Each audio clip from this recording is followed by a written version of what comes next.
With containers being an essential part of software development, how do you manage your containers? And better yet, how do you ensure that your containerized applications smoothly move from your local development environment to Kubernetes? Now, to help simplify some of the complexities of containers, today we're going to be talking all things about the Podman Desktop project.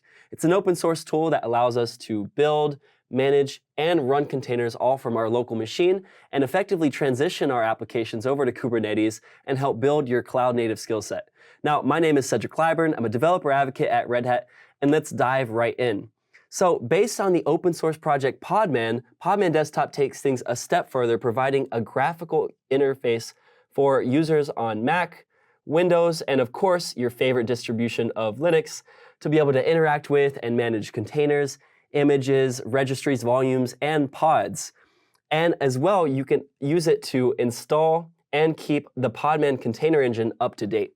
Now, Podman Desktop allows you to do all sorts of things. For example, work with container files or Docker files in order to build images from your applications, as well as run your containers to be able to debug them and inspect them, as well as use other container engines, for example, Docker or Lima, all in one place on your desktop. Now, you might have already heard of Podman before or even use it, but similar to Docker, what Podman does differently is runs by default rootless and daemonless. So running containers as a non-root user with no separate processes running as well. So for example, rootless containers essentially map the user's user ID into a container as root in the user's namespace. And what this does is it really helps with large enterprises that want to adopt container technology, and also reduces the attack surface for, say, if a potential attacker was to break out from a container, they would only have access to the user, the non-root user, and their resources and privileges.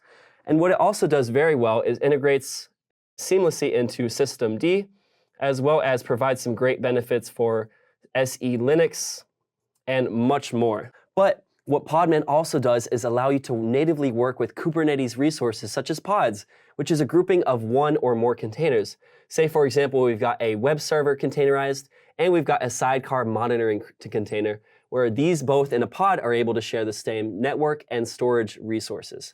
Now, speaking of Kubernetes, Podman Desktop allows application developers to not only work with just containers, but also Kubernetes resources like, for example, pods and deployments. So we don't have to stand up an entire Kubernetes cluster to work with, for example, Kubernetes YAML, but we can also generate Kubernetes YAML from existing containers or pods that we have running on Podman Desktop, which is pretty neat. When we're ready, we're able to take that and deploy that to a Kubernetes cluster that we're authenticated to.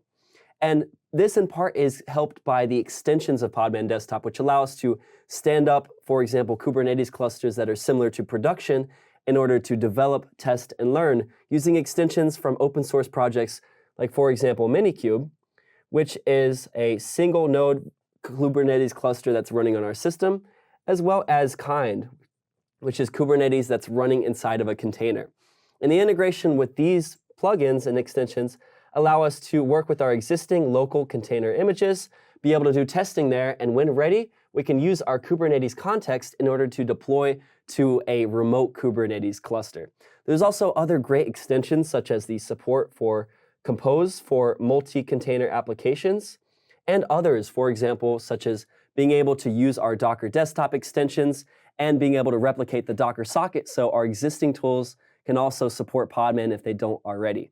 So Podman Desktop was really created to ease some of the developer burdens of working with containers, but also help in the development to deployment process of going from containers to pods to Kubernetes.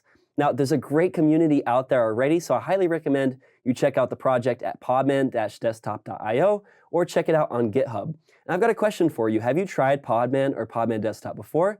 Let us know in the comments or tell us, what container management tool are you working with? As always, thanks so much for watching. If you enjoyed this video, be sure to give it a like, and we'll see you in the next video.